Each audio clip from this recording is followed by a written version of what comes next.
What's popping, guys, gals, non-binary pals? It's your boy OG Hank 312, and this week, as always, I'm joined by my brother from another mother, the incidental nerd. Brother nerd, how you doing? How you living? How you feeling? What's up, brother Hank? I'm doing well, man. Just looking forward to the weekend. I've been working for the weekend. Today it's Thursday night when we typically record these lovely things that come out to you the following Monday. Yes, sir. Um, so I'm looking forward to opportunity to see some wrestling tomorrow night at Freelance over the top or is it over the tope rope? Boo over the tope. I boo you. I feel Looking you. I forward feel. to that. Yeah, I get you. Hold on, I feel like I'm a little too dark. There we go. Oh, Now I you're got never a too little. dark for me, baby. There you go. And I got a little. I look like way too dark. I don't know. I like this color. There you go. This color is called summer. It's very nice, and It's- it is basically summertime now. So yeah, I have maybe this week you notice I have my fan set up on a little stool because it was too low and I wasn't getting too much air. So I got the fan right here, just twisting and turning, and nice little cool blast of air. you know where else you got a fan? Sitting in this chair right here. I'm a big Ew. fan of you, buddy. Yeah. So last week we did a fantasy draft of tag teams. Yes, we did. I haven't gone back and listened to it yet, but Mhm. I actually am looking forward to it because uh, I thought we were having fun. I had a good time with it, and I know we were obviously you were in on this. We Yes, had we're accompanied by chair number three, Beardo Peck, whatever you want to call him. that's We're right. joined by friend of the show, the Curb Dog, the voice of Chicago, Kirby Alexander, and joining us for the first time was James Camioni of of the Freelance Umbrella. Yes, But also known as James Russo. James Russell, JC Smalls, what a guy. But Whatever, however you want to call him. Just don't call him late for dinner. hey, don't call him late for dinner. Hey, But yeah, man. Other than that, it was an up and down week. Up and down week. I had a great day Saturday catching up with some old friends. My friend came from Cali to have her son baptized, and nice. it was just it's just like one of those like good like almost like a perfect day, like you're surrounded by people that love you and respect you, and it was just seeing her family for the first time in a long time. It was just great to see everybody, how you doing, and then extending the party to later on. Then had a little family drama happen over the week. A guy I consider cousin, was involved in a hit and run. He's in danger of potentially losing his leg. Yeah, But the good thing is, it seems like he's no longer in danger of losing his life. But one way or another, his life has changed forever. right. But you know, but we got to deal with that. What it is, he's staying positive. The moments he is coherent. But other than that, man, like I said, I don't mean to bring it down. But unfortunately, Oh that's man, life. that's life, bro. That's life. But You know, I'm sending all my love to you and your family over that for sure. oh, for sure, man, and I appreciate it. And it's funny. I'm weird. I process feelings and serious stuff differently. So now I find it funny because now when I'm driving, uh, for those who may be listening and don't know, it was a hit and run. The people, the shitty part is he remembers making eye contact with them and seeing the panic in their face, and they still left them there. Oh, jeez. Yeah. So, uh, there's people the cars being looked for, but Yeah, now when I'm driving, it's kind of like one of those you don't notice the cars until you buy them. right, When you buy that certain model. So now like I'm driving and I think I see the truck, and I'm like, holy shit, and I'm like, no, wrong color or wrong right. make, wrong so it's weirdly funny in that aspect because I'm driving like, wait, what the fuck was that? Oh wait, never mind, it's a fucking bug. not a not a Chevy Z1, whatever, Silverado, whatever the fuck it's called. But yeah, man, that's me. But isn't that life? Like the ups and downs of life, and at the end of the day, we have good friends to bring you back to normalcy, and wrestling and all things nerdy.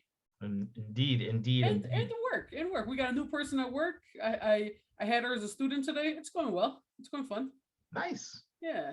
Not a Nice. student, but Man, like you a shadow. man, you're a new guy and you're training people already? What's going Well, on? here's the thing. There's supposed to be three case managers, and I'm the only one that's there. So Wow. yeah. So, but also I guess it puts a little because puts a little trust in the old Hank dog. Like, hey, he's doing good. If we can trust him to have a shadow. So This guy right there. He knows yeah, what he's doing. He yeah. knows what he's doing. What about you, man? Enough about me and my drama. What's happening with you? How was your week? Man, I just work. Saturday, I since we didn't have to go to Days of the Dead, Yeah. I ended up at my aunt's house. She's redoing her kitchen. And it's pretty emotional. I lost. Sorry to bring it down, but you know that I lost my uncle Great. last year. And that's my aunt whose husband passed away. Yeah, yeah. They've been living in that house for 35 years. Always wanted to redo the kitchen. Oh, okay. Never got the opportunity to do it together. So I went and met my cousin up there, who my cousin Jeremy is Sure. like one of my best friends in the entire world, and we don't really get to hang out as much as we used to. Right, So we hung out for the day and did some demo, did some painting. Nice. Just got to spend some time with my aunt, so that was all very good stuff. Very cathartic, I'm sure, Yeah, and like I mentioned during our fantasy draft, I did a fast from like last Wednesday until Sunday. So like I was literally just either drinking or eating soup, which was basically drinking as well. There was not a lot of solid food for 5 straight days, so I'm glad to be like, I had my first Mexican pizza from Taco Bell. Oh no. In like, I don't even know how long, because they took them off the menu and today was their first day back, I think. So woo, Mexican pizza's back, baby. Shout out Taco Bell, sponsor us. I've never had a Mexican pizza from Taco Bell, so Taco Bell, throw your boy a pizza. Or shit, the next time we drive by one, I'll be like, let's get a Mexican pizza. But so I mean, those have been my high points, really. You mentioned you did a fast. It's funny. I hear of this company on the radio all the time called Squeeze. Did you do anything like with the company or? Yeah. I know this you guys one are very thrifty or. Yeah, it was a different company. I mean, like I'll put it on Jump that it was expensive. Like yeah, I'm doing this 5 days for the next, so 2 more months. So I have to wait 25 days before I can do another 5 days. Then I wait 25 days and I do another 5 days. This is to help with my my blood sugar. Okay, nice. And hopefully, because my blood sugar levels are in the diabetic range. Sure. I'm not feeling any like I'm not having side effects right now, thankfully. Right. But we want to avoid that, so we're trying to get my A1C, my blood sugars back down to a good place. Nice. And then also hopefully this will kickstart some metabolism as well. Because part of the fast thing is it gets you into a not ketosis the way that you would if you're full-blown keto, but it gets you into a state of ketosis a little bit. So it's supposed to help burn off that hard to lose fat. Sure. We'll see what happens. I have a weigh-in the morning, but it's mostly for health. It's strictly business, no pleasure. It's not an aesthetic thing. Let's put it that way. I'm a handsome man. If I get any more handsome, we're gonna have trouble. Shout out. So there's that. So yeah, that's been the big focus for me. I got pop culture wise, dude. There's all sorts of crazy stuff happening. Like next Wednesday is the start of the Obi-Wan Kenobi series on Disney Plus. I'm really looking forward to that. 2 days ago, a She-Hulk trailer dropped. That's also a Disney Plus show. So there's a lot of things that are coming out that I'm really, really excited about. Something I'd like to talk to you about. I know you saw it on opening night. Yeah. I saw it a few days later. Doctor Strange in the Multiverse of Madness. Right. That's out now, and I really enjoyed it very much. Spoiler alert for anyone who hasn't seen it and is worried about spoilers. right? Oh, I think so. I don't know if you want to talk about it, but yeah, I mean, Oh yeah, I'm ready to talk when oh, I'm ready to talk whenever you'd like to, no, man. for sure. So like yeah, like I said, I saw it opening night, and I was very excited to see it because uh I mean it's it was hyped up. Like you had so much potential, and I don't want to say I was let down. I wasn't overwhelmed. I was whelmed. You were whelmed. I Hey, enjoyed it. listen, like I'm hearing a lot of the same. Like I've heard a lot of people saying they loved it, they thought it was wild and all that, and Mhm. like and maybe I'm an easy mark for the Marvel movies because I really enjoyed it. It wasn't what I was expecting. For Mhm. 100% was not what I was expecting. But when I in as an afterthought or in hindsight, Mhm. it's exactly what it needed to be, in my opinion, because of if you're familiar with the director Sam Raimi. Sure. Sam Raimi directed the Evil Dead movies, Army of Darkness, the first two Spider-Man with Tobey Maguire, and then he's got a huge catalog of things that he's Yeah, directed. yeah. So the idea that this movie kind of tiptoed or stuck a toe into the water of horror was not a surprise to me, but I didn't think that that was going to happen. But it did have kind of a horror vibe to it a little bit. Right. Um, Oh, it for sure. definitely, The flashes and like it did bring a lot more horror aspects than your traditional Marvel yes, movie. yeah, And yeah. and It was really a lot darker. It was one of the. It was I think it was really the first Marvel movie where I was sitting in the theater and I saw a few kids and I was like, these kids shouldn't be here. Like sure, sure. they're gonna have nightmares. Um, like I didn't, but I might have. Oh, I Like if I definitely was, did it. No, no. I I'm might have if I was a little kid. But here's one of the things. Like you said yourself, you were kind of whelmed over it. yeah. I think that much in the same way that we talk about wrestling, Yes. um, Yes. and pop culture in general is this way. Is Hmm. people when you're excited about something, you can't help but speculate Of course. what the possibilities are. And within the speculation of Multiverse of Madness, there was so much like Tom Cruise is going to be Supreme Iron Man, and this Right. is going to happen, and that's going to happen, and they're going to go to this universe and that universe, and then when you realize that it's a 2-hour movie and they need to tell a story, Yeah, yeah. like like so. Storytelling done right. um so and but I enjoyed the story, and there's a little podcast that I like to listen to. It's called Fat Man Beyond. It started out as Fat Man on Batman. It's a Kevin Smith I was about to podcast. say, isn't the Kevin Smith? I Yeah, couldn't it's think a his name Kevin was like Smith James podcast, Holbop. but it started off as just a strictly Batman, where he was having people that had been in the films or done cartoons or done comics or whatever. But it's evolved to it's now him and a guy by the name of Mark Bernardin, who's a writer, used to work for Entertainment Tonight. He's worked on a lot of television shows, and they just do pop culture in general. So they'll Yeah. talk about they talked about Moon Knight. They talked about Multiverse of Madness.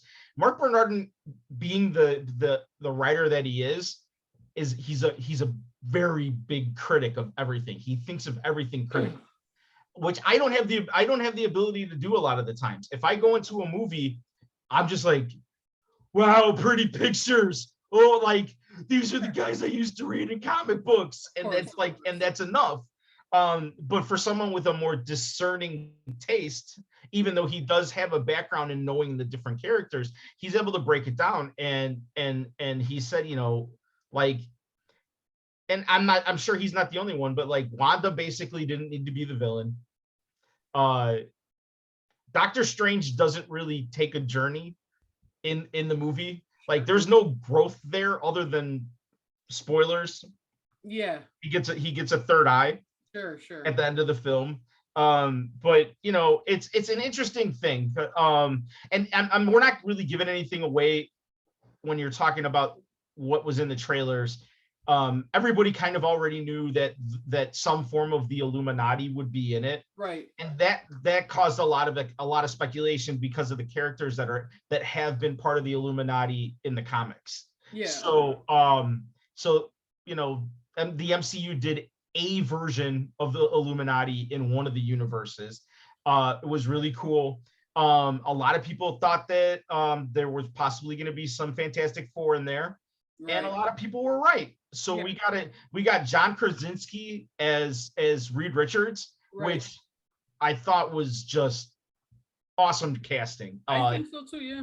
Yeah, I really hope that they go with that. Like, I would love to see that movie. And the thing that it opens up to me is, for one, Disney has gone out and they spent all this money to buy 20th Century Fox so they could have, you know, the X-Men movies and all like that. They own the X-Men cartoon that we absolutely loved as kids, which is like Professor Xavier. When he rolled out in the wheelchair that he had in the cartoon. Yeah.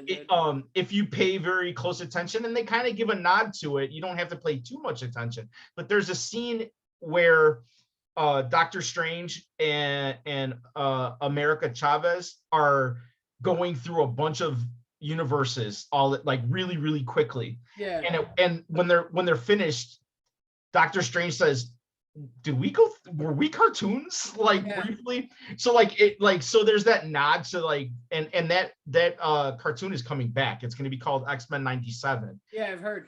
Yeah, and that's going to be coming back on Disney Plus as well. Awesome. So there's a lot of like launching points, and a lot of people were thinking too that like this is a way, and it's still very possible to bring in the Fox entities of those X-Men films and the Fantastic Four films that were made, all the Marvel movies that were made, and be like, well, that's not Marvel Universe 616.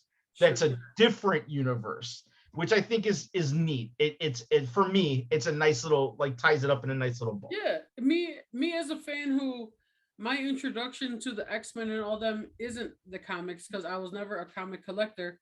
But I fell in love with the animated series of all these comics that made me want to know more about them. Absolutely. The X-Men, the Spider-Man cartoon, the Batmans, the Batman Beyonds, and all those stuff, which piqued my interest into learning more about all these characters and other stuff like that. Like, because of the cartoons, like the Dark Phoenix, Jean Grey is like one of my favorite characters of all time, and I hated what they did with that movie. Yeah, they did that twice. Like, and both times it was like flat. Like, I need redemption for that character, because I remember her being so amazing, and like, just, I remember being a kid and like, man, that was so awesome.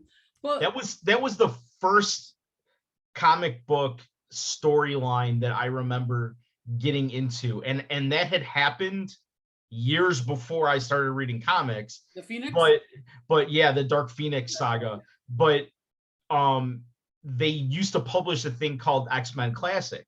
Sure. And it was republishing old, which is brilliant, because like, who can afford to go back and buy the old X-Men comics? Not too many people. But you get an X-Men Classic book, which has the story from one of their original, and they keep it going in the same numeric order. Yeah. And then at the end of the book, they had a standalone story with like one of the characters or something like that. Sure. And reimagined cover and everything was really cool. So, but the Dark Phoenix saga was my introduction into comic book reading. Oh, nice. And that was, so that always, I love that. And we both share a connection with the Dark Phoenix. There you go. Through the comics, me through the animation series. That's right. And I mean, the animated series, I think, was a good entry point for a lot of people. And I'm sure that a lot of people that were young, growing up watching that have become comic book collectors will say like, that's somewhere that they look back at. Like, for me, like, same thing with, like, you know how much I love Batman. Sure. The animated series, like, my introduction to Batman was the Batman 69. So the Adam West campy old TV show. Fair, same. Yeah. However, my introduction to the form of Batman that, like, in my head, the kind of Batman that Batman is, came from the animated series. Sure, I agree. I agree with you. Like, yeah, no disrespect, but I think of the Adam West Batman, and I just think of like the cheesy outfits, and it was great for the time. It was phenomenal for the time. But that's the thing I think that a lot of people don't get is it's not like it was being made that way straight. Sure. And now we look back at it and we're like, oh, that's horrible. They were intentionally making a campy show. You know, like it was intended to be a little cheesy because it was, if you think about it, that was a primetime television show. Yeah. So that had to appeal to adults, but they also wanted to draw on the kids as well. So but yeah, so that's an entry point that a lot of people have as well. Yeah. So like, I guess to kind of wrap, not, I don't know, it doesn't have to wrap it, but like the Multiverse of Madness thing, like, you know, I don't have the history of it like you do, right? So I'd consider myself like a casual super MCU fan. Like I'm a super MCU fan. I really love the old cartoons and stuff like that.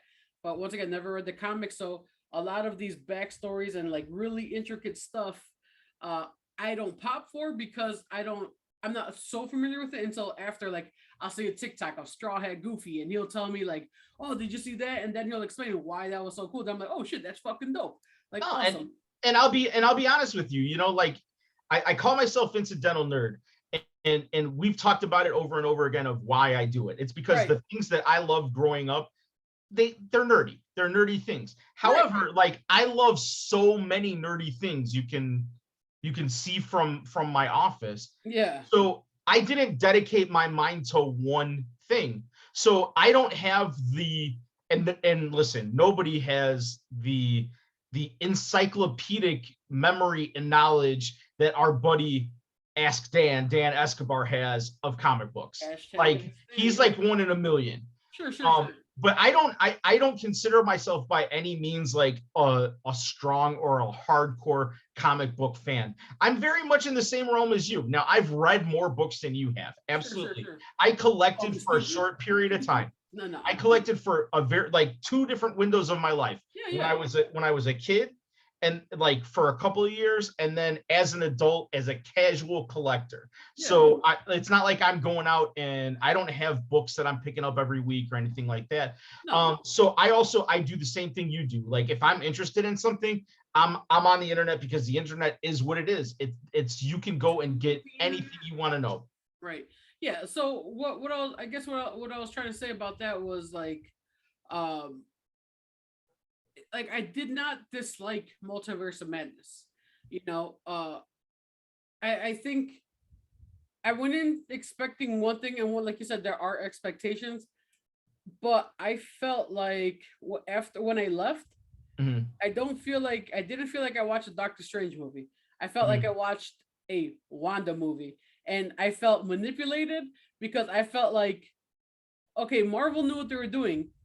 It really is a Wanda movie at the heart of it. It's a Wanda Maximoff Scarlet Witch movie, but we all know, unfortunately, that female-led movies don't do well at the box office. So I feel like they pulled the old bait and switch. Like they gave us a bunch of Strange and all these little bells and whistles, but it was really a Wanda Scarlet Witch movie, which I loved because I loved it. I thought it was really good.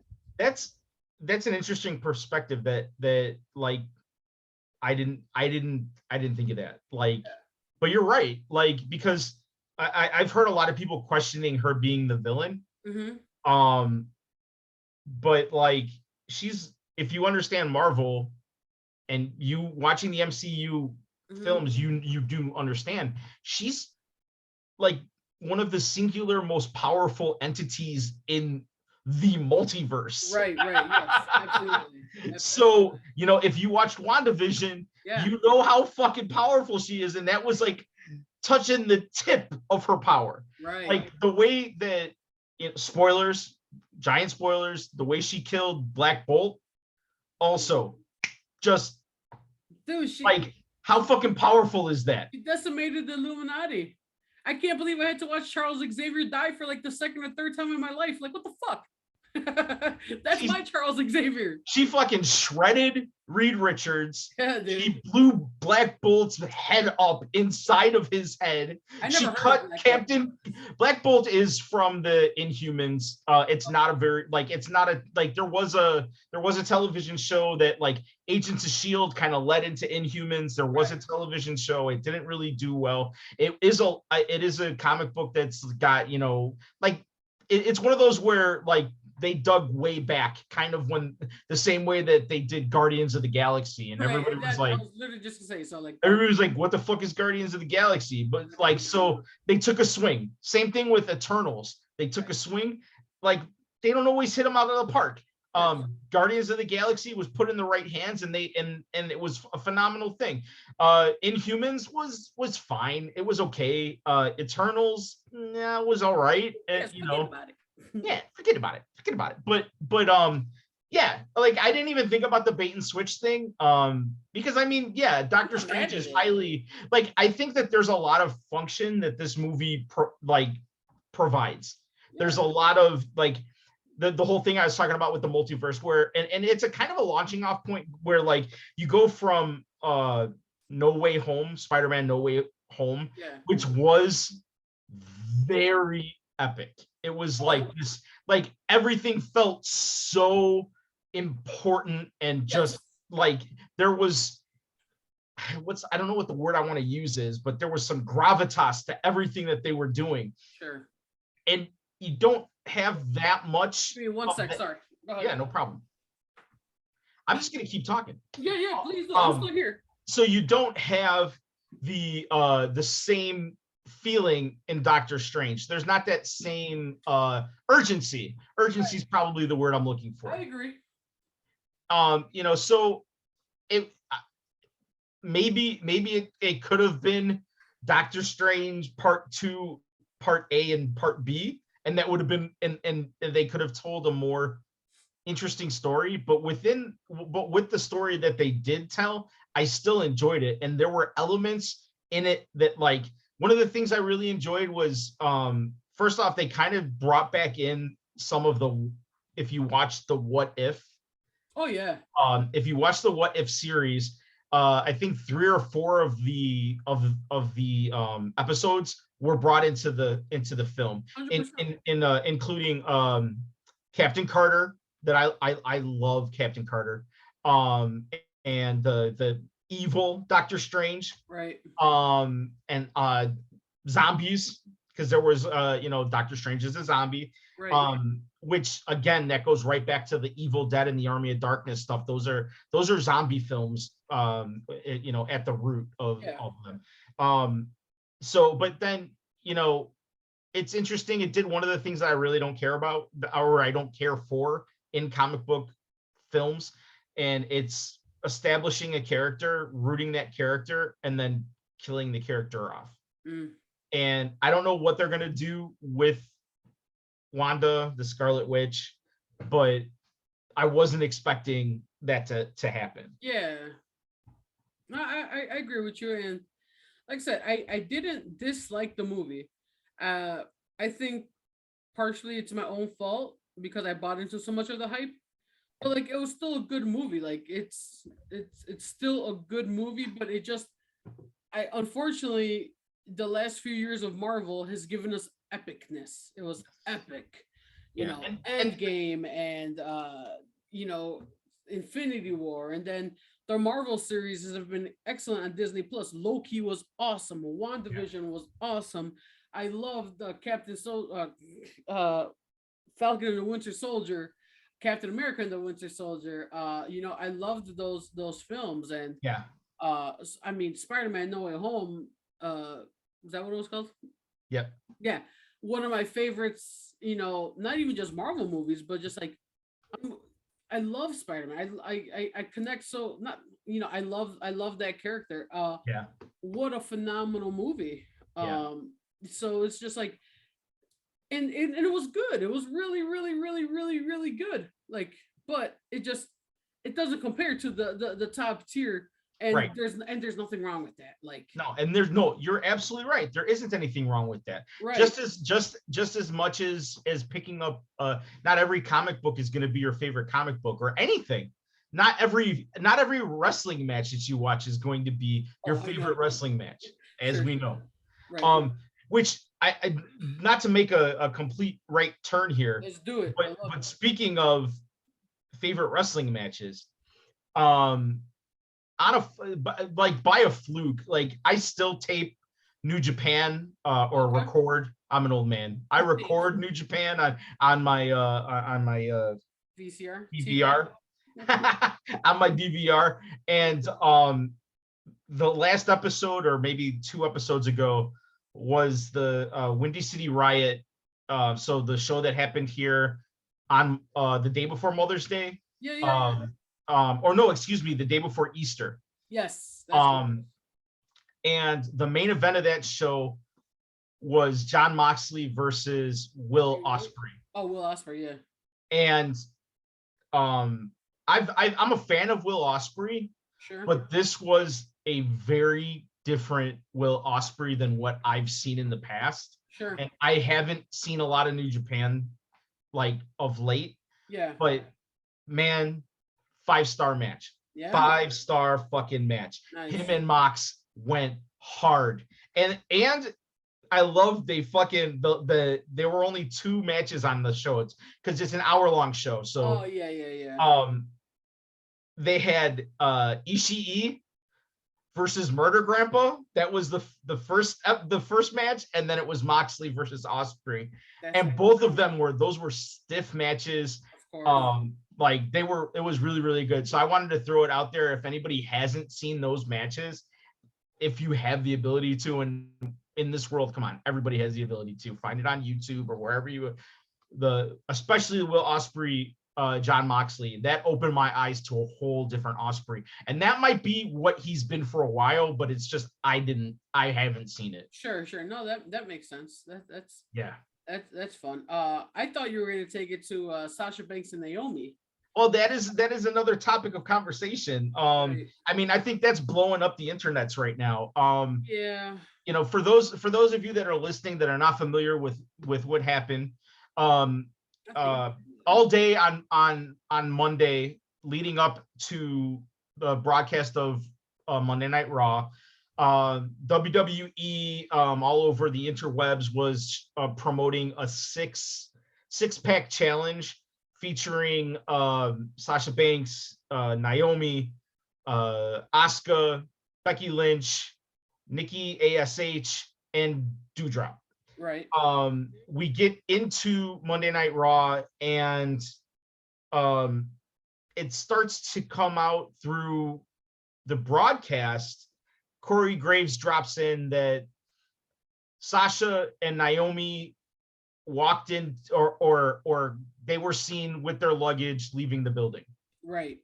And at one point he even calls them unprofessional. Yeah, right. There were 3 or 4 different times where it was pointed out that they had basically took their balls and went home. You're right. While I was watching Monday Night Raw, and this happened to be one of the few times where I actually, like, within the first 45 minutes, I had caught up and I was live with the show. I typically watch it like almost always on while I can zip through the commercials. Sure. But while the show was still live, and like an hour in at the very least, WWE put out a notice saying that Sasha and Naomi went into John Laurinaitis' office, and they said they weren't happy with their position. According to this notice, they said that they felt unsafe in the ring with 2 of the competitors. Oh, is that what it was? This is what this notice said. Now, if you're a smart mark, like we try to pretend like we are, Becky Lynch and Asuka are not the people that they were talking about. So the WWE was singling out Nikki ASH and Doudrop, regardless of what actually happened, because there are conflicting stories that basically what was going to happen was Naomi was going to win the 6-pack challenge, possibly even pinning Sasha to do it. Okay. And then go on to face Bianca Belair, and then Sasha was going to go off and have a program with Ronda Rousey. Both of those programs would be on the losing end of those programs, and it wouldn't shine any light on their championships that they have. Belts. Right. Okay. Now, Sasha Banks came up in NXT under the tutelage of some amazing talents, one of them being Dusty Rhodes. Sure. And I don't know if she had this instilled with her before or if this is something she got coming up, but I think that Sasha is very protective of who the boss is. Yeah. And I think it's not too out of the realm of possibilities that she's just not happy with the direction of the Sasha Banks, the boss character, where she's being positioned in the company. Yeah. Because arguably she's in the top 5, let's say, of the women that they have in that company. And in terms of marketing, she's been in a Star Wars series. Yeah. Her cousin is Snoop Dogg. I'm sorry, multi-time champion. She's the most. I'm sorry to interrupt, but she's like the most marketable of the 4 horsewomen. I know they want it to be Charlotte Flair, and God knows that they've given her the championship enough, and she deserves it because she is great. She is phenomenal. We've said plenty of times. Yeah, Charlotte Flair is all that and a bag of chips with the dip. Allow me to be an old man, hit you with some old phrases like that. But she really is. But Sasha is just. She's on a different level when it comes to like star power. She transcends wrestling. She could be the female Rock. She could be the next Dwayne Johnson, a female version of that. That's high praise, but yes, and what yes, she has mainstream crossover appeal. Yeah, she's a beautiful girl. Sure. She's talented in the ring. Right. She's working on the acting stuff. She has a ton of charisma. She's a good interview. So to be, and I'm not saying that she should be pissed off that she's a tag champion. But I think she's justified in being pissed off that she's the tag champion when they don't give a shit about those belts. Well, she said it on the Stone Cold podcast. She's like, she's no longer just happy to be there. She's no longer just happy to get there and go to catering and collect the check. She wants to be great. You know, like what is I think her thing was just like blessed with this like want for greatness. But like she or cursed, however you want to look at it, but like this insatiable thirst for greatness, and that's fucking phenomenal. And we know she can work. Sure, like anyone else, does she have some floppers at times, some bad matches? Few and far between, sure. Yeah. But I think she's one of WWE's biggest stars to have, and my real big thing this week has been people calling them unprofessional and they should be fired and this and that, and it's just like, where was all that when Stone Cold did it? What about when Brock Lesnar did it? CM Punk did it.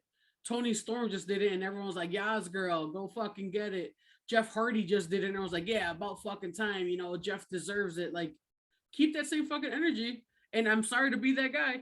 Keep it for the 2 young, beautiful black girls. Because why is I hate to do that. I know people who may listen may roll an eye or whatever, but it's just like, unfortunately, it's a pattern. They get called spoiled, and they get called out their names and called unprofessional on live fucking TV by their own peers. Yeah. Why is that okay when the legends that you fucking salivate over, they did the same thing and it's all good? Yeah, that's my perspective. No, it's an interesting point of view. Like the mark in me is like this has to be a fucking work, because the story doesn't make a lot of sense. I agree. The optics, let's say, like to talk about a brand, the optics on this don't make a lot of sense. If Sasha Banks and Naomi walked out on that company, the way that the WWE handled it was 100% unprofessional. They were the unprofessional people. If Sasha and Naomi legitimately dropped the belts off at John Laurinaitis' desk and took their bags and went home, right. The WWE, they handled it unprofessionally by putting all of that stuff out, making Sasha and Naomi the bad guys by saying that they were complaining that people they were going to work with were not safe. That puts the everything on them. Yeah, here's the thing, right? It's WWE could have easily. You can't really keep stuff in house anymore because of the way the world works now with the internet and dirt sheet, right? Like, right. Yeah. We get that, but all the WWE had to say, and they could have just grinned and bared it and just let it play out, because let cooler heads prevail. Card subject to change.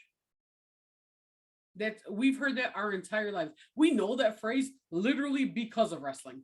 Yep. I don't know that phrase from anywhere else in the world. No, it's from wrestling. It's from wrestling. And like listen, like what we got was a pretty darn good match between Becky and Asuka. Right. Like I don't know if that was going to be part of that 6-pack challenge. It was going to be a gauntlet match. So like maybe we would have still gotten part of that match, you know, and I don't know who else had to step up and fill some time. But there was no need to put those girls on blast. Excuse me, women. I don't mean that in a derogatory term. It's just you just call them broads. I'm kidding.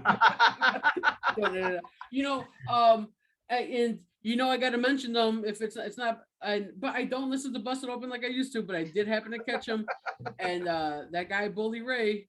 He did you know, he did touch on that, you know, cards are to change, but his take on that was like, because someone else brought it up also, and his take was like, it's only card subject to change when Vince doesn't like it. That's when it's okay to change the card. He goes, any other time, if it's the wrestler changing it, right, you know, they're gonna get out in front of it and put the blame on the wrestler and not on themselves, because they got to save face. Because essentially they could have just said card subject to change. Yeah. But it wasn't card subject to change because it wasn't Vince's idea. So, well, and you have an interesting point too, because you're right. And when you're talking about Stone Cold Steve Austin and Brock Lesnar and CM Punk and some of the other names, I mean, these are the top tier, like main eventers type guys. Jeff Hardy. But Sasha Banks has main evented WrestleMania. Yeah. You know what I mean? Yeah. And Naomi is one of their most like underrated and underutilized talents. No doubt. And guess what, guys? She's married into the fucking bloodline. Right. Like I've been waiting for her to be brought into the fold with the bloodline, because she's part of that family. I mean, same, but you know, I don't know. Yeah. So like, I don't know what happens here, and there's so much speculation, and I don't want to throw flame on the fire or throw gas on the fire. It's it's just such a wild story to me, and the way that it's been held or dealt with. Like, and like, there was someone on Twitter who claimed to be Naomi's friend that told their side of the story. Yeah, it's just like, what is going on here? Yeah, at the end of the day, honestly, like, I think there's little truths in all the stories we've heard so far.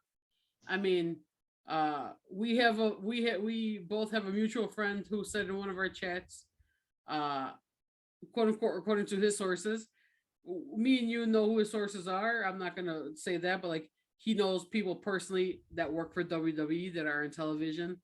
Right. And they may have suggested it's a work, but who knows? You know, like, who knows? I don't, if I'm getting worked, awesome. I love when I get worked in wrestling, because it makes me laugh at myself, like, haha, you fucking idiot, you don't know anything. That's why I've been like, and it's funny, like, you're either in one camp or the other on this particular issue, like hardcore. And like and I very rarely do I like make comments on especially online, because it's just there's so much toxicity out there that, and I'm always around the corner waiting to bury you. But like there was a guy on TikTok that was like talking about it, genuinely talking about it, and like he was like really heartfelt and everything, and I jumped in and I was like, it's a work, and he just like jumped on it, like he's like, well, yeah, but no, it isn't, like in the comments, and I'm like, it was just a throwaway comment, but it's funny to see how people are so worked up about it. Yeah, man. People love their wrestling, man. They take it serious. Yeah, it's like and it's an inside joke basically with us and the squad. Yeah, like everything's a work. Sure. You know, so like I find it funny where it's a work. I don't know if it is or not. If it is, then it's something I haven't really like. I don't think I've seen something like this before. You know what's not a work, and I can't confirm this, so I'm just gonna go off something I saw online because I was too lazy to do my own research. But the math, looking at it, just on paper or whatever, the math seems to check out. Okay. Somebody, I guess, timed all the segments and has put out, ever since Thunder Rosa became champion, she's only been on AEW television, like actual television, like Dynamite and Rampage. 20 minutes total. Where even without the championship, Britt Baker has still now been on TV much longer without the belt than Thunder Rosa. I mean, yeah. I mean, we've been vocal about this. I didn't realize it was that much, but we've been vocal about the fact that since she won that title, she really hasn't been. I think she's had maybe 2 televised matches. Right. Maybe even just one. I know she wrestled Nyla. Right. And that was at Battle of the Belts. Sure. I can't think of another match that she's had. And that was Easter weekend. Yeah. And that was a good time away from after she had won the title. And it was like every time she, like the first few times she came out to even try to cut a promo, she was attacked by Nyla. Yeah, and then like she came out this week and interrupted Deeds. Did she? Yeah, which actually I don't know if did you watch Dynamite this week? I watched bits and parts, and I stopped watching as soon as I saw Serena Deeb on TV. I gotta tell you, the Serena Deeb, like I'm not a fan, really. I really am not. I think she's a fine wrestler. Like I recognize talent, but just doesn't connect with you. To borrow something from WWE, she doesn't move the needle for me, you know. But coming out and she like Dustin, she called out Dustin Rhodes, talked some smack on him, and then she was like, I got breast implants, I shaved my head. So like specifically talking about her time with WWE. Of course. Like and like that was the culture back then, and to some extent still is. Right. You know, so that was interesting. But then Thunder Rosa came out and like kind of like Deebs was on top of that. Like I think they're gonna face each other. Deeb. Right? Deeb. Deeb. Yeah. Deeb. I don't know if you were calling her Deebs, like Mr. Deeds, but no. Deeb. I probably did. Yeah, maybe. Or maybe I heard you wrong. No. I probably did. But I think they're wrestling each other at Double or Nothing. It's a lackluster match. I mean, I think she's ranked number 1 in the women's division. Oh. You know, because ranking matters. Yeah, but I guess other than that, like other than Britt Baker, who they love, who else do they have? And then I mean the Owen tournament and Britt's in that. Oh. So and I think that tournament ends that night. I have a feeling it's gonna probably be, because right now it's down to Toni Storm, Tony Storm's gonna face Britt in the semifinals, and Chris Statlander versus Ruby Soho. Oh shit! You see, I forget. Like, it's not a shot. I forget that they're there. Like you said, Statlander, and I was like, oh, that's right. So Ruby, you're right. Neither. Well, and the thing is like the women's division, so it's not just Thunder Rosa. Right. The women's division in general has not been featured as much kind of since that match, since the blow-off match between Thunder Rosa and Britt Baker. That's weird. I mean, Britt's gotten her time. Yeah. How about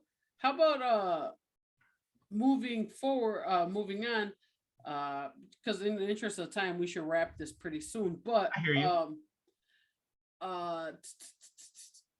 What a letdown were the Jokers.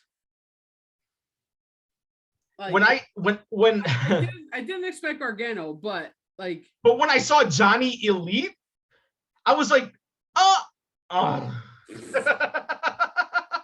And then, in no disrespect, I'm sure she's great. Maki Odo, is that her name? I like her a lot, but yeah, okay. as in terms of entrance, and I was like, what the fuck is this?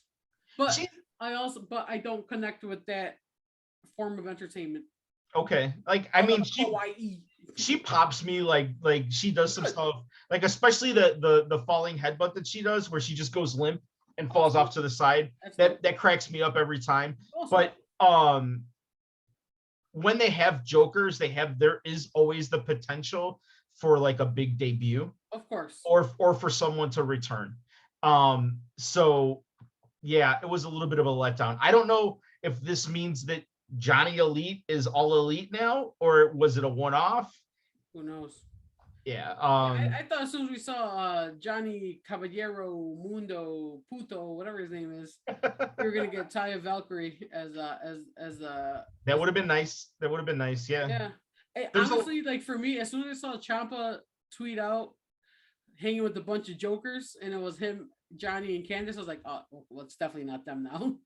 Like, he would have spoiled that for them. Yeah. I also saw that like Candice posted a picture on Instagram, and she looks great, don't get me wrong, but Quill is 3 months old, and I saw her that day. She posted a picture of herself with the kid, and I was like, okay, she's not there. Like, and I know, like, from one of our inside sources, yes, like, it doesn't seem like Johnny wants to work in the ring right now.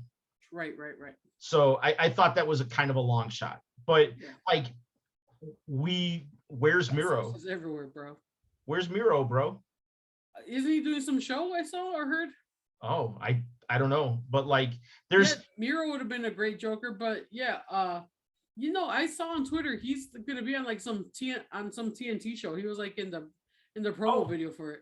Okay, I was unaware of that. But still, like they had the opportunity. Like, dude, you know what would have been a huge pop? Hook. Oh yeah. And it's not like the kid can't go. Right. You know, like, so they had the opportunity to do some big things, and that's not to diminish the abilities of Mr. John Morrison, because he's great. He's an all-time very, very talented wrestler. Like, yeah, he's delivered so many athletic, fun, crazy moments that I remember. But it's just like, and I sound like a spoiled fan, but it's just like, okay, like I feel like I've seen your bag. I feel like you have so unselfishly given us so much of you that I feel like we've seen it all. So now it's just like, okay.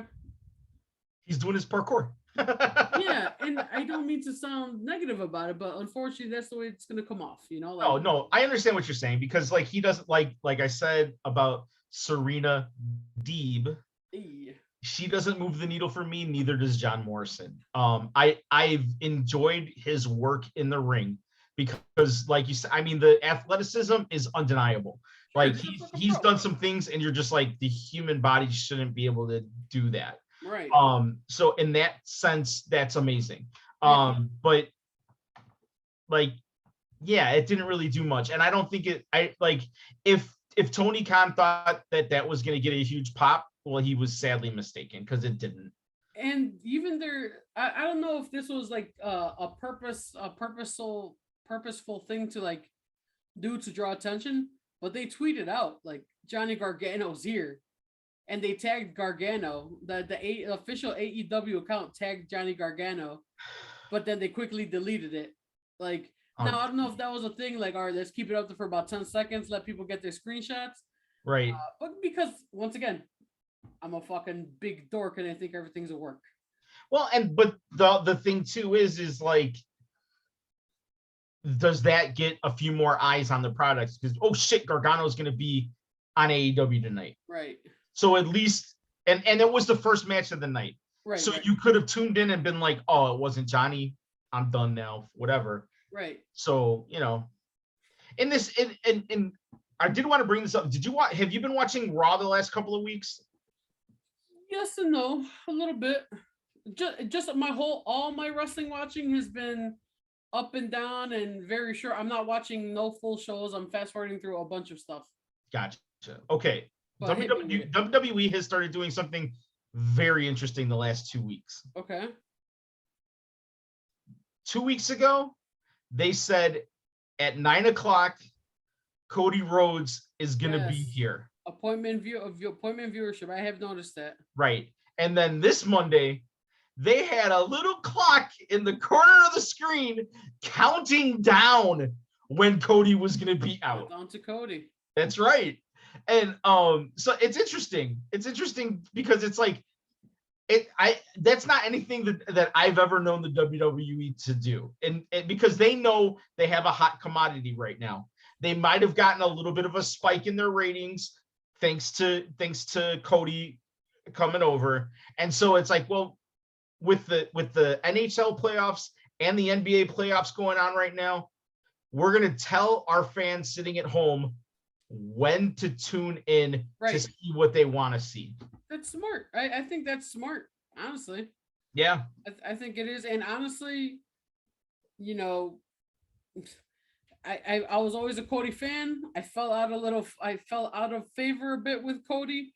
But like now I feel like I'm back. Like I'm all in again. Like no pun, absolutely no pun intended. Jesus Christ, zero pun intended on that. No, they stole that. They stole that from us. Like they've taken, as wrestling fans, we can no longer say all in without thinking of AEW. Sure. It's just damn you, Cody, Bucks, and Kenny. But I think to WWE's credit, they're doing a great job of positioning Cody to be a top babyface or a guy to be able to carry some of the load when Roman takes his little sabbatical. Yep. So, absolutely. You have Cody Rhodes and Seth Rollins, two exceptional workers. My God, yeah. In Hell in a Cell. Have been great. Great, man. They're going to be in Hell in a Cell. I'm watching. I was going to watch anyways, but I'm a little bit more excited now. Absolutely, man. And Cody has that thing that his dad had, that his promos, man. Yeah, he connects with the audience. He can roll a tear on a fucking dime. But the thing is that it doesn't feel forced. It doesn't feel disingenuous, you know? He's just that fucking good at working a crowd. No, the kid can work. The kid can work. Yeah, so but all right, man. I mean, any speed round last points that you wanted to make before we take off on any wrestling stuff? I enjoy Ali being back on TV.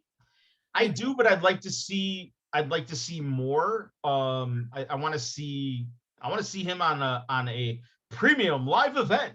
Sure. I'd like to see him actually wrestle your boy Theory. Sure. But it's good that, like, he asked for his release, they didn't give it to him, and now I feel like they're forced to put him on television. You know what I mean? Yeah, I feel like maybe this is like a last chance. Like, let's see what juice we can squeeze out of this. It's never been about him. Right. It's never been about him. With the, you know what? They gave him that Retribution was garbage. Yes. That was hot garbage. I mean, I think it could have been done in a better way, and it didn't have to be garbage. Yeah. But slapping masks on a bunch of known wrestlers and that kind of, it was, people just took it for what it was and ridiculous. Yeah. And they didn't even have a chance. And you gave them dumb names like T-Bar. Yeah, it was just really stupid. They could have just Dyko, what is his name? Dykovic or whatever. That's what his name should have been. Like, he's a known entity. He was killing it in NXT. There was no reason to change his name. Right. Mia Yim, same thing. Like, there was no reason. They had fucking Mercedes Martinez was in that fucking to begin with. Like, the first time they showed up, Mercedes Martinez was with them too. And she was gone. Yeah, it was. So I hope as a Chicago wrestling fan and a fan of the man Ali, just from what I've heard and what I've seen of him, because I've never had any real interaction with him other than like a shake of a hand or a nod or that kind of thing. I pull for that guy. So, and the talent is there, and unfortunately, that's not always the thing that helps you. You know what I mean? Right. But I hope that he gets a legitimate run and they do something with him. Here's what we're gonna end it with. Give me your heart pick and your brain pick. The freelance 30-person battle royal. The winner goes on to next month for a shot at the freelance world championship. Who's your brain pick and who's your heart picking? Okay. I'm gonna dig deep down in my heart. Okay. I'm gonna pull out a name. Yep. Smiley Kylie Ray. Yes. That's who I'd like to see beat Robert Anthony for the freelance title. Sure. My brain, on the other hand, tells me that Darren Corbin's in it. Yeah. I think so. Yeah. I could see Darren Corbin, or somebody from the Freelance Academy. Obviously, hey, there's gonna be a bunch of them in there, so right. The numbers. So our hearts pick is both on the I would, in a perfect world, I'd like to see Miss Smiley Kylie Ray come out and we all jump for joy and we're having a great time and Kylie wins and she goes back next month to reclaim her title from one of her greatest rivals that she never lost. For some reason, she gave up. Whatever. She had to give up the title. She couldn't commit to her dates. That's cool. Guess what?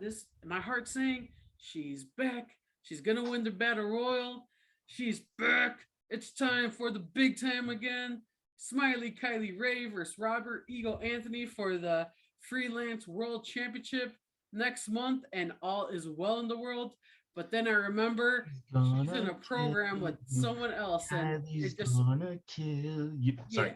Yeah, and then I remember she's in a program with someone else, and it doesn't seem feasible. And I can see how they eliminate each other or whatever in the Battle Royal, and then they go on to the next month and they have a one-on-one blow-off match. But so what does your brain say? My brain says it may be sunny outside, but there's gonna be a storm in the Logan Square Auditorium, baby. So that's heart says Kylie, brain says storm.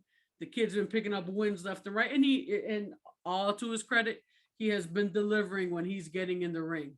I think, and I don't know what his trajectory has been. He's been having bangers. He's been having good matches. Yeah, so I'm assuming for sure. And not just freelance, but just in all wrestling, as I said earlier, yes. I haven't been paying as much attention to everything. So I'm assuming he's been building a resume of beating people. Yes. So Storm wins the Battle Royal, goes on to beat Robert Ego Anthony next month at the Logan Square Auditorium for Freelance versus the World 7, should be technically, I think. And then Storm becomes your Freelance World Champion for a few months until he's gone and he signed that WWE or AEW contract, brother. That's how much I believe in the kid. I think he's got a great look. He's a big boy, and he brings it on the ring, and he's done plenty of WWE work so far. So here are predictions that are sure to go wrong. Can't wait. From the Incidental Nerd and Hank 312. Yes. OG Hank 312. Hanky Panky on my screen, apparently. Hanky Panky. Except these won't come out until Monday after the show has already taken place. Exactly. But this happened on Thursday. Yeah.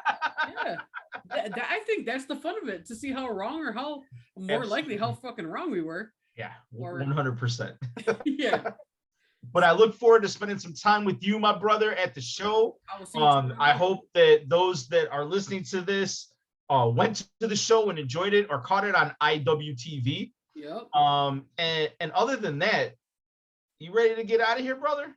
Too squeak me, brother. Let's get out of here. All right, let's do it.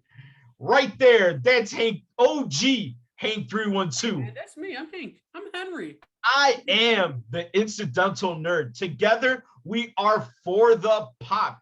And you know why we do it? We do it for the pop. Until next time, toodles. Toodles. We out this biatch. I'm extending it so now I can